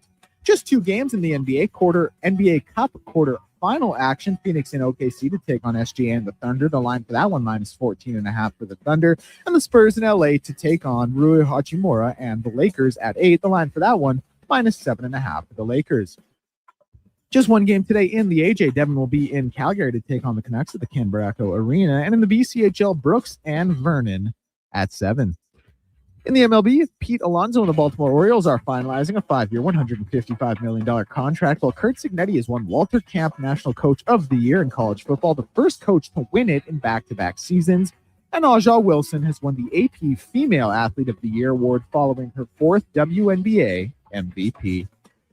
On behalf of Josh Fenwick and Lowetide, this has been a Sports 1440 update. Up next is the Jason Krueger Show with